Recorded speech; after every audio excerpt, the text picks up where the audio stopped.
The ground trembled first. It was a low, rhythmic vibration. People in their downtown offices initially dismissed it. They blamed construction or a passing subway train. But the tremors grew stronger. Car alarms began to shriek in unison, a discordant symphony of panic. Then the sound came. It was a roar that did not just echo between the skyscrapers. It seemed to shake their very foundations. It was a primal, gut-wrenching sound that belonged to a forgotten age, a sound that no modern animal should ever make. The city held its breath, a collective pause of disbelief and dawning terror. Then it appeared.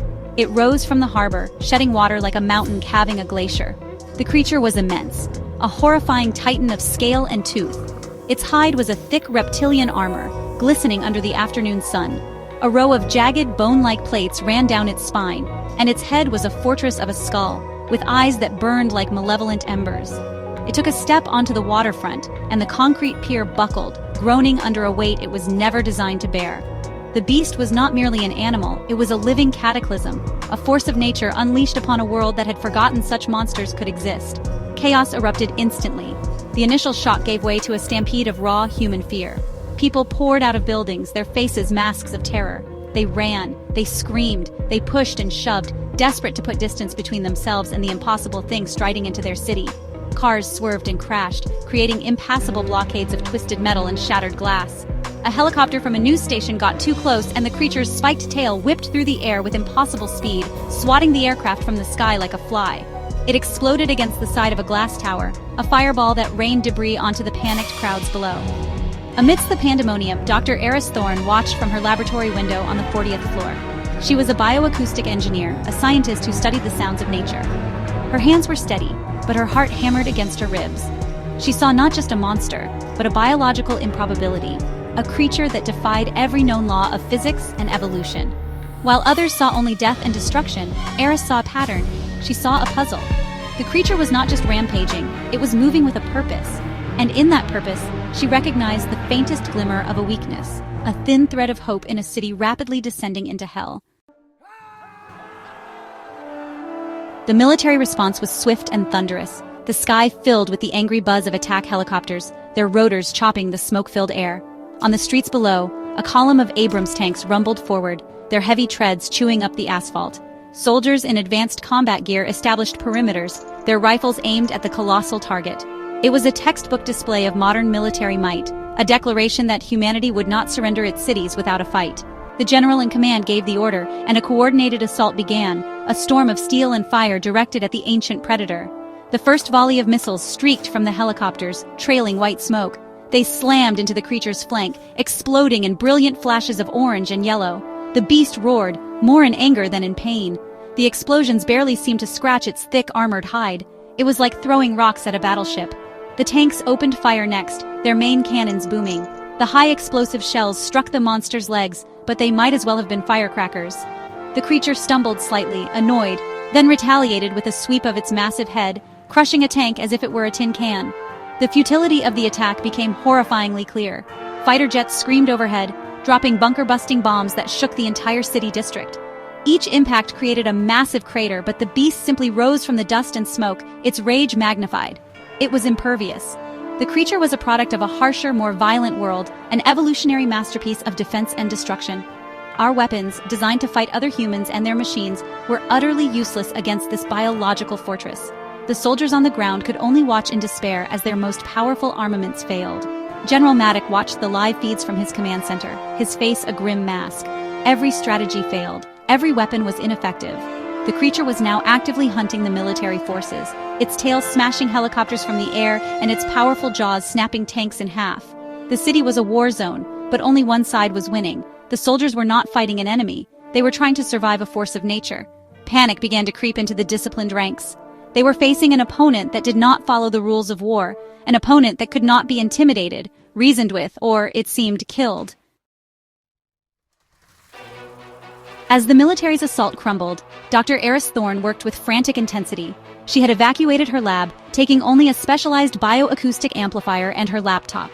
In a makeshift command post set up in a subway tunnel, she showed her desperate idea to a skeptical General Maddock.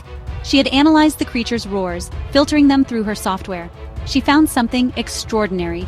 The roars were not just random noise, they were a complex form of sonar, a way the creature navigated the unfamiliar vertical landscape of the city. More importantly, they contained a specific resonant frequency. Its own voice is its weakness, Eris explained, her voice urgent. The plates on its back are not just armor, they are resonance chambers. They amplify its calls. If we can broadcast a signal at that exact same resonant frequency, but out of phase, we can create a feedback loop. It would be like a deafening internal shriek inside its own body. It should disorient it, possibly even cause catastrophic internal damage. It is our only shot.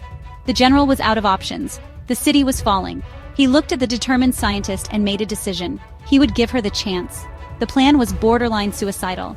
They needed to get the amplifier close to the creature. Very close. The only location with enough power and the right acoustics was the central spire of the city's tallest skyscraper, the Zenith Tower, which stood directly in the monster's path. A small team of soldiers was assigned to escort Eris. They moved through the shattered streets and dark, abandoned buildings, a small, determined group against an unstoppable force. Every tremor in the ground, every distant roar, was a reminder of the titan they were walking toward, not away from. They reached the base of the Zenith Tower. The elevators were dead. They would have to take the stairs, 110 flights. The soldiers, burdened with gear, and Eris carrying the delicate amplifier, began the arduous climb. The air grew thinner and their muscles burned. Outside, the sounds of destruction grew louder as the beast drew nearer. They could feel the impacts against the building's structure, a constant, terrifying vibration that threatened to bring the entire tower down. Their ascent was a race against time, a vertical climb toward a final, desperate confrontation with the creature that was tearing their world apart. They emerged onto the windswept observation deck. The city below was a vista of fire and shadow. The monster was there just a few blocks away, a walking mountain of flesh and fury. It was larger and more terrifying up close. Its roars physically shook them. The soldiers set up a defensive perimeter as Eris frantically worked to connect her amplifier to the tower's emergency power and broadcast system. Her fingers flew across the keyboard, her face illuminated by the screen's glow. The creature turned its massive head, its glowing eyes fixing on the top of the tower. It had seen them. With a deafening bellow, the beast began to move toward the Zenith Tower. It swatted smaller buildings aside like toys. "Now, Doctor, now!" a soldier screamed as the creature placed a massive clawed hand on the lower levels of their building. The entire skyscraper groaned in protest. Eris took a deep breath and hit enter. A low hum emanated from the amplifier, then rose rapidly in pitch until it became a piercing, high-frequency tone, inaudible to human ears but broadcast with immense power from the tower's spire. The sound wave, a ghost weapon, shot out across the gap. The effect was instantaneous and violent. The creature stopped dead in its tracks. It let out a choked, gurgling roar, a sound of pure agony. Its head thrashed back and forth as if trying to shake something from its skull. The resonant frequency was working. The plates on its back began to glow with a sickly green light, vibrating so intensely that cracks began to appear.